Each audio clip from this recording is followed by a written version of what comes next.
หนา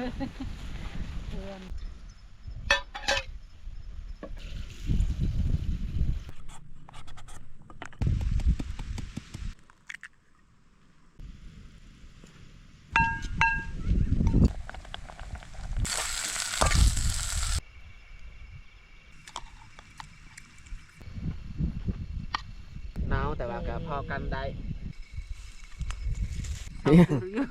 เราส่วนเครื่องคล้องเนี่ยป้าอยู่นอกน่าจะบ่มีปัญหายังดอกโอเคมาแต่เฮาสิปิดไฟแล้วก็นอนเลย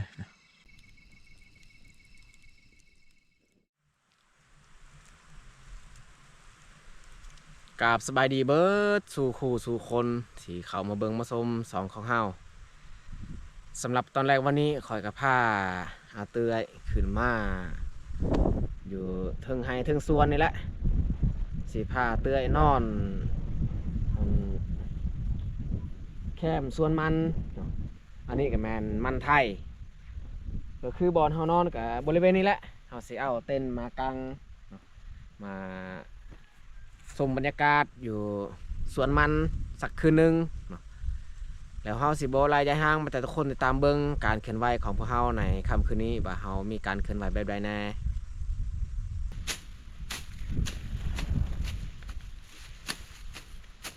ทางหญ้าที่แบบว่าค่อนข้างใหญ่ส่วนหญ้าน้อยๆต่ำๆวันนี้เขาจะบ่ทาง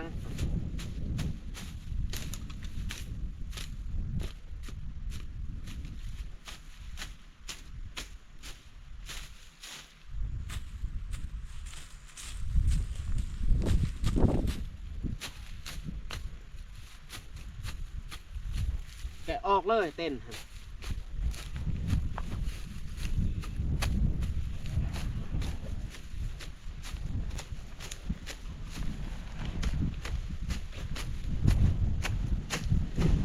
PFC ก็อยากให้พวกเฮาสองคนนี่เฮ็ดคลิปน้ำกันบ่อยากให้แบบไปเฮ็ดคนเดียวก็เป็นการดีคือกันที่ PFC แนะนำให้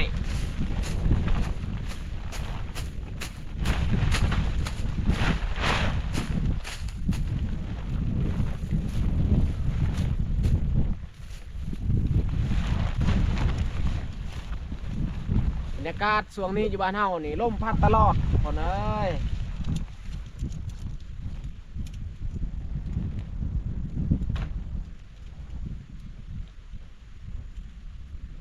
อากาศค่อนข้างหนาวเย็นเบิ่งแต่เฮาใส่สุด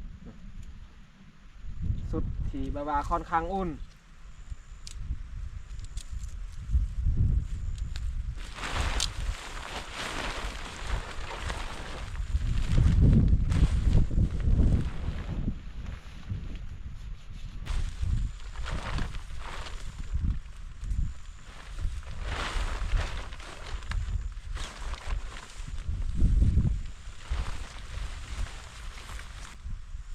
ยังบ่ท่านได้เข้าป่า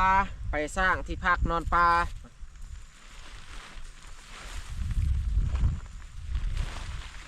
ถ้าว่าเฮาพร้อมมันได้เฮาก็สิเข้าป่าหาอยู่หากินในป่าอีกสัก2-3 คืนหรือว่าไปนอนป่าเป็น10-20 คืนบ่ทุกคนมาดีบ่ไปอยู่ในป่าเลย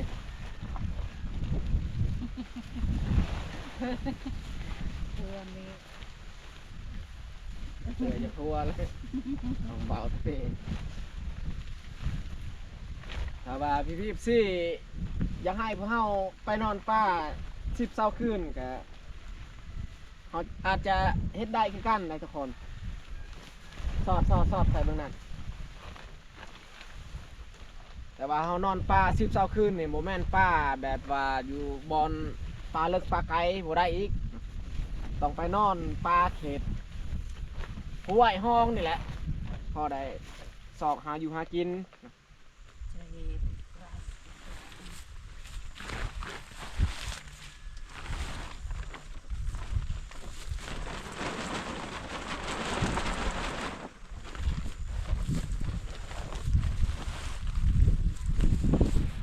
ตั้งใบแบบนี้ เบื้องนี้นี่เฮาเอาผ้าบัดอีกมาปูบอนเฮานั่ง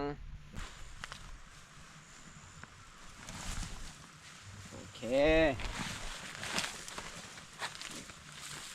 เอาผ้าบัดมาปูเบื้องหน้า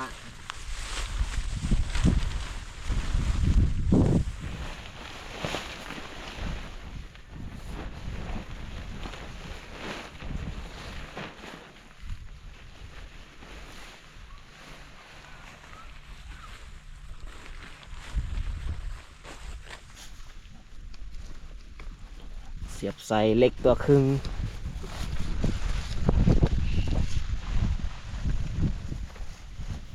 เอาเสียบใส่เบื้องนั้น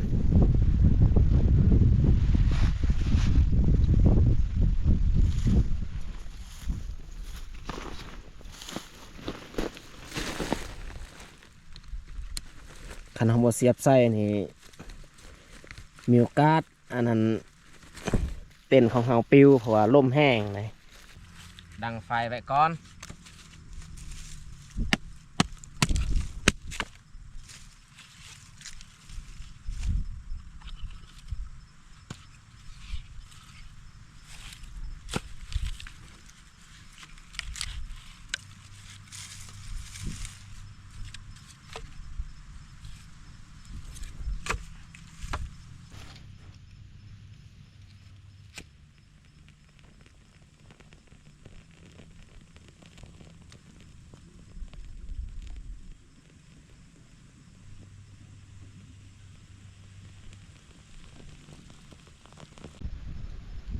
อากาศแบบนี้นี่ไม่แต่นอนเต้นเท่านั้นที่นอนอุ่นถ้าว่าเฮานอนในเที่ยงกับบุ่นทุกคนเอ้ยคันเฮาบ่ได้เอาเต้นมานี่บุ่นให้เฮานอนเที่ยงนี่เฮายกพื้นสูงช่วงหน้าหนาวนี่ดีที่สุดนี่แม่นนอนติดกับพื้นมันจึงอุ่นดี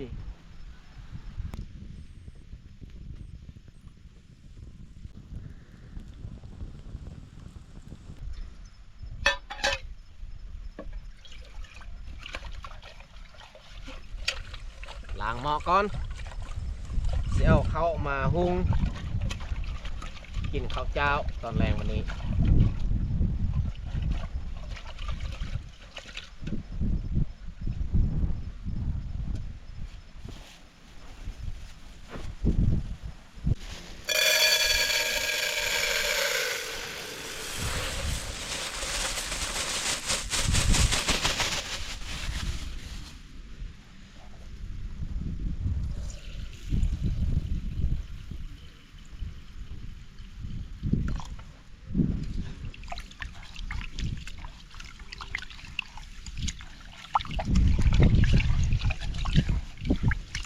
ข้าวเจ้าชนิดนี้นี่แซ่บสุดเลยข้าวเฮาซื้อนำคนเวียดข้าวเจ้าที่เฮาปลูกมันบ่แซ่บปานใดถ้าว่าเฮาหุงกินถ้าว่าเฮาต้มข้าวเปียกนี่แซ่บจำนี้แหละใส่น้ำ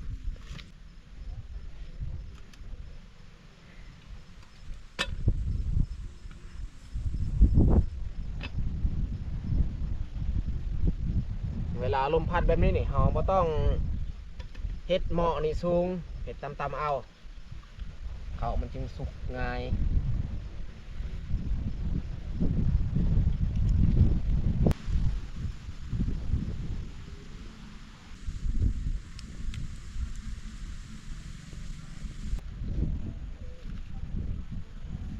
แล้วในขณะที่เฮาต้มข้าวนี่เฮาสิปาดมาหุงปาดมะฮูอันนี้เพราะว่าเฮาสิตำส้มส่วนอันเตื้อนี่ลงไปหดส่วนพักนะ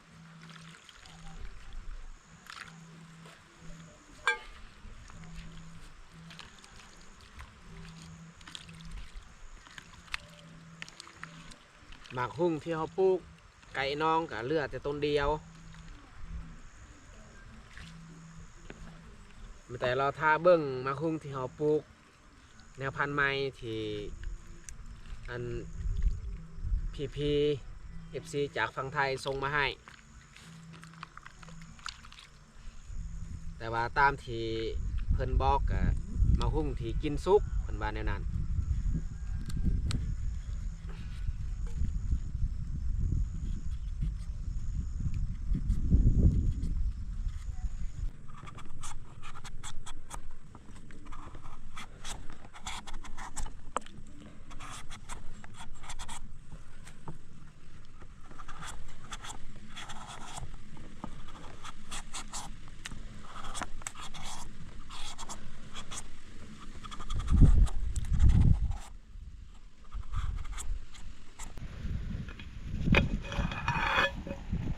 โอ้น้ำบกแล้วฟืนนี่เฮาซุ่มค่อยๆเลยบัดนี้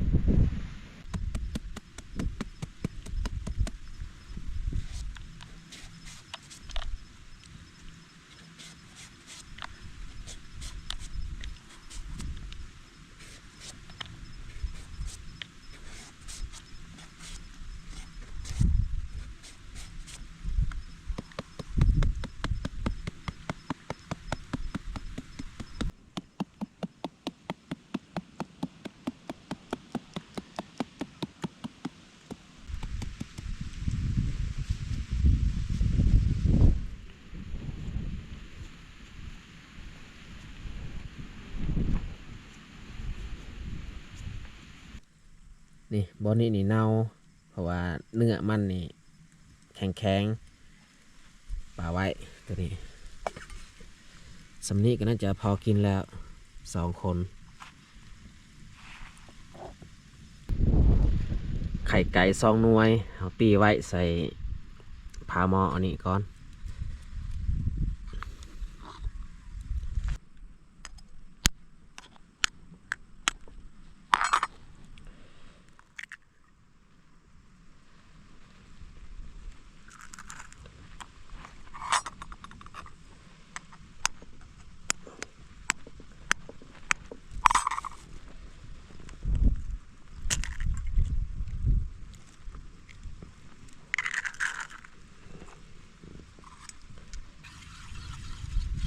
ตีไข่ให้มันเข้ากันให้มันจับกันกับ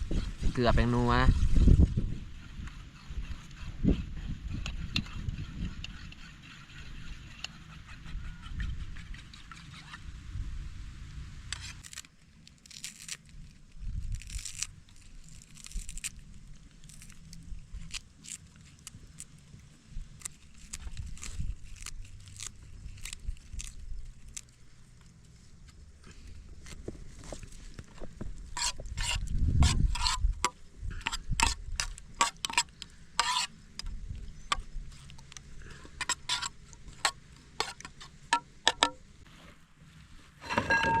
อุปกรณ์การตำส้ม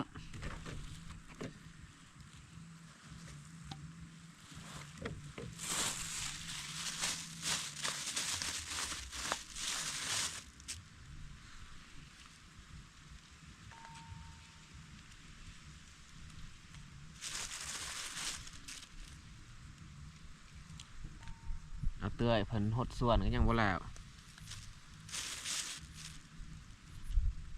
หดส่วนแล้วก็เก็บผักพร้อม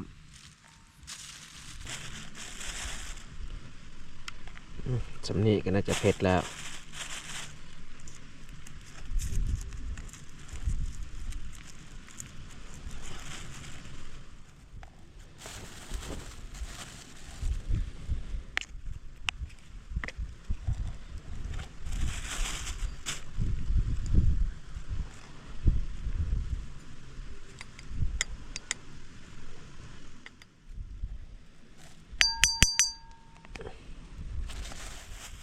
ใส่เกลือกับแป้งนัวนี่แหละประจำปลาแดกบ่มีใส่น้ำปลาเอา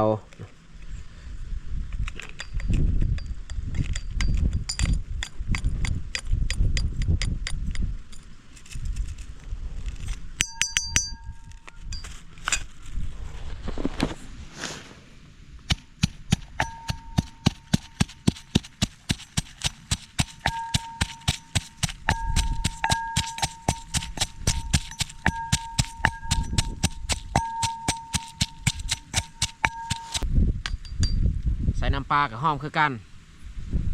เพราะว่าเฮาก็เคยตำส้มส่วงเฮียนอยู่เวียด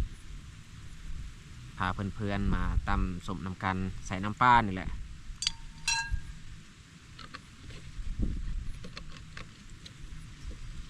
ใส่น้ำปลาลงไปนะแล้วก็ใส่มะนาวอีกมะนาวเนี่ยหน่วยหนึ่งก็น่าจะพอดีส้ม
ต้มแกงผักก้อนแล้วจึงคอยทอดไข่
ทอดไข่กับพอดีซุปเตื้อยนี่เพิ่นเฮ็ดซุปผักอีกตอนแรงวันนี้ได้กินอาหารหลายเมนูอยู่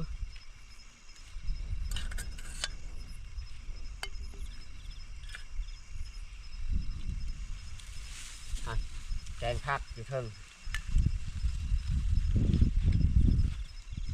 มาไว้นี่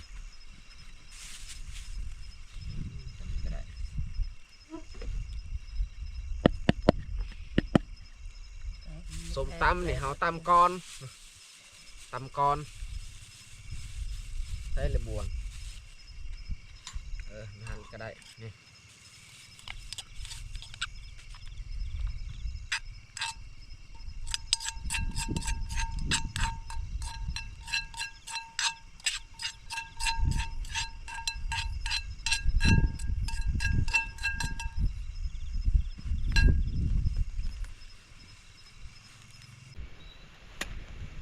เบื้องนี้ตำลงคนเลยแต่บ่เป็นยัง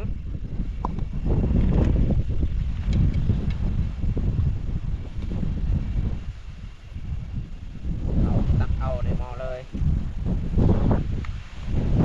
โอ้ยลูกผัดกูหยุดวัวเสาเลยเอามาทุกคนมากินข้าวแรงกันหรือว่าตอน7 โมง การจะเข้าแล้ว จับผมไป เรื่องอะไร เรื่องนั้นใหม่ไป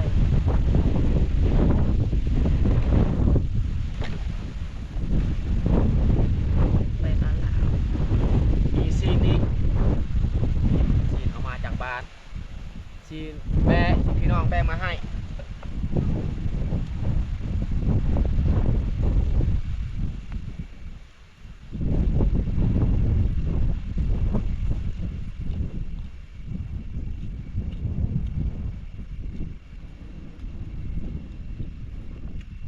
พอดีอยู่ป่ะสมตำ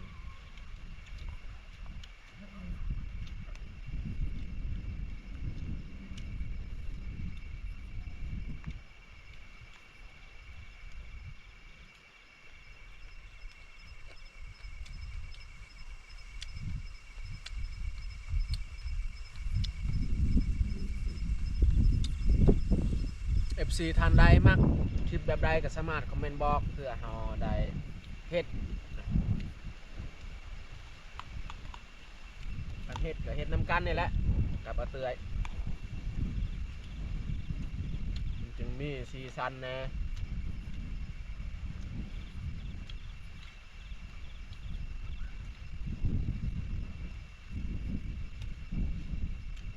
ซีหลายคนก็ถามหาน้องแยกเป็นยังไงนะน้องแยกก็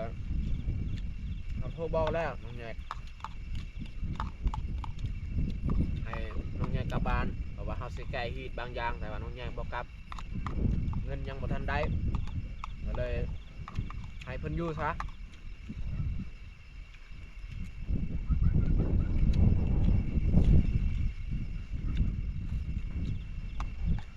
เดือนทมิตที่น้องใหญ่เฮ็ดเวียกเพิ่นก็ฝากเงินมาให้แล้วฝากให้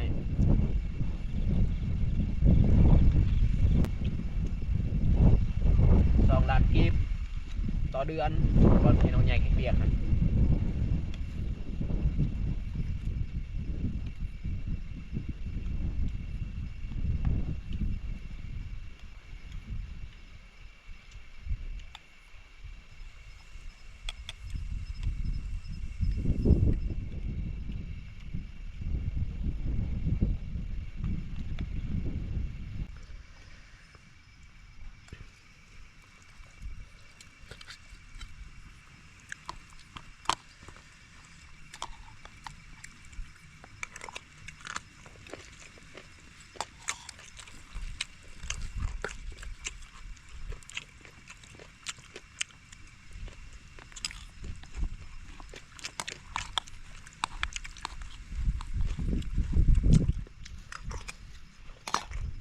เตยเพิ่นเอา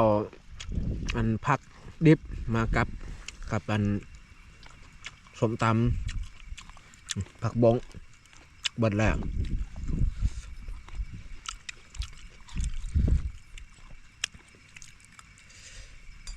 แกงผักบ่ได้ใส่ซีนบ่มีซีน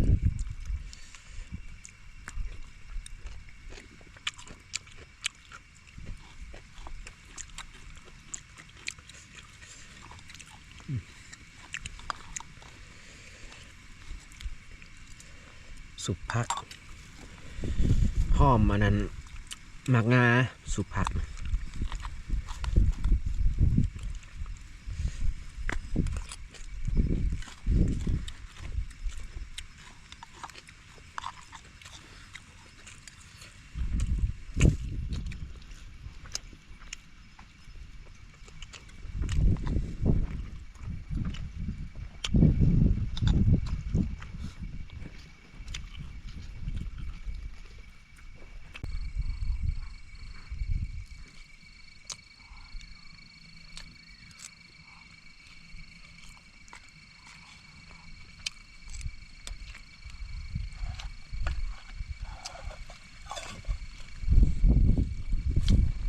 ซีนแบะบางคนเขาบอกกินเลยซีนแบะอยู่บ้านเฮาเพราะว่ามันมีกินแบบคิวๆ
ตอนนี้พวกเรากินข้าวกับอิ่มเต็มที่ทุกคนเลย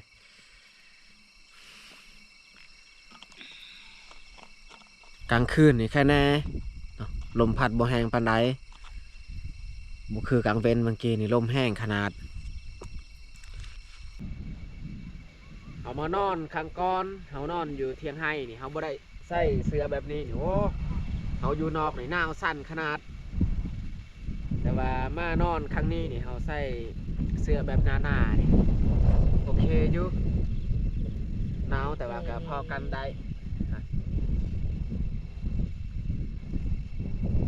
หมากหนาวแตก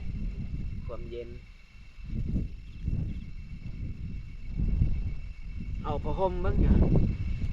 เอาผ้าห่มมาปกใส่โต๊ะก็ได้พอได้อุ่นหนังพิงไทย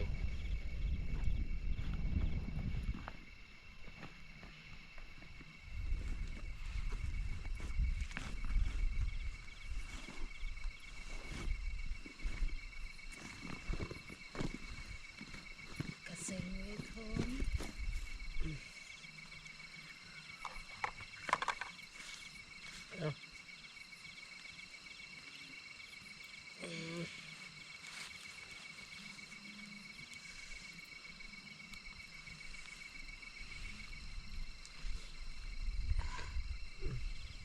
บังอันนี้เล็ก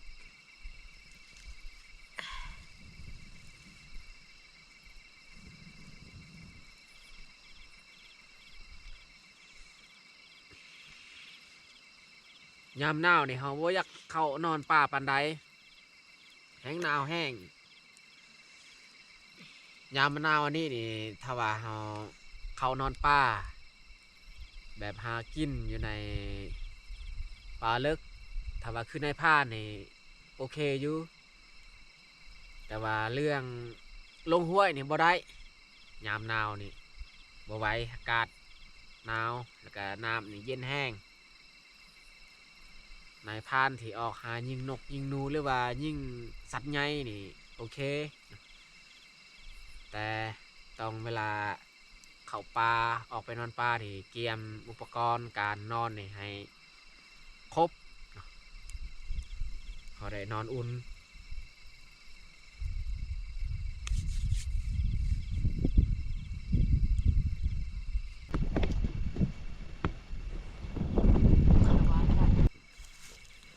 ยังเบิงบริเวณ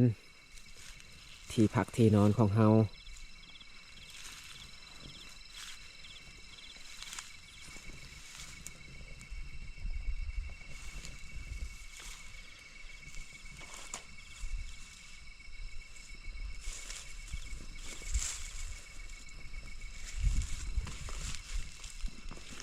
เขาลองไปยังเบิงว่า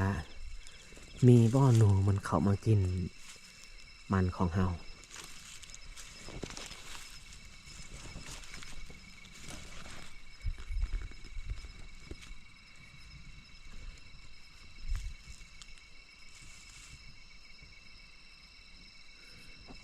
แต่ปกตินี่เฮาบ่เคยเห็นหนูมันเข้ามาขวดกิน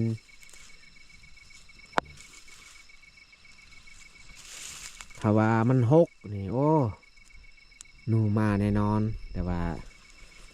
ส่วนมันของเฮาก็ค่อนข้างแปลนแบบนี้นี่มันบกล้ามันกระยานคือกันมันยานมีสิ่งที่มาจับโตมันอีก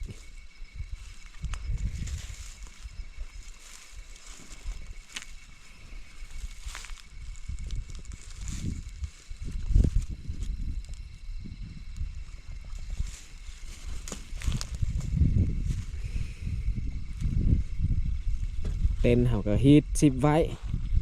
ถ้าว่าเขาบ่ฮีทนี่ยานยุ่งมันเข้าไปบ่แมนสดเหมือนครั้งนี้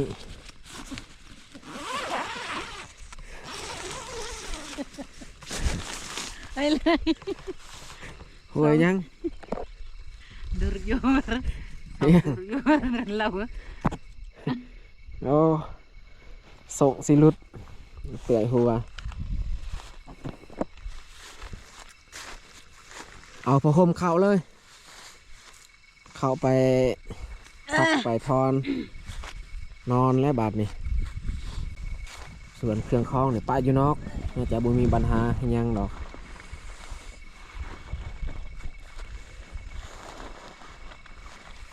กระเป๋านี่ป้าอยู่นอกกระเป๋า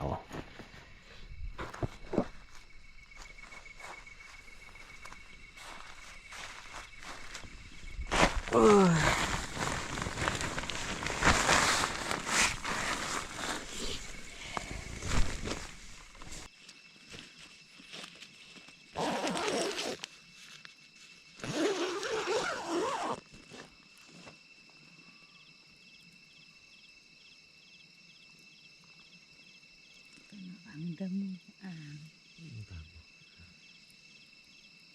ang damo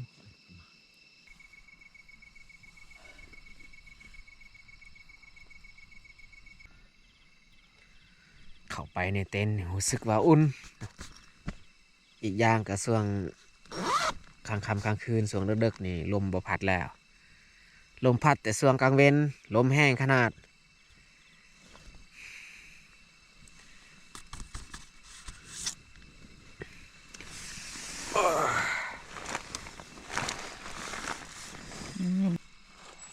ตอนนี้เนี่ยเฮาบ่เอาพรมปกก็ได้บ่รู้สึกหนาวเฮาเข้าไปในเต็นท์คันหนาวนี่แม่นช่วงดึกๆดื่นๆจะนอนนี่แหละหนาวแต่เฮานอนเต็นท์นี่อาจจะบ่หนาวปานใดนะ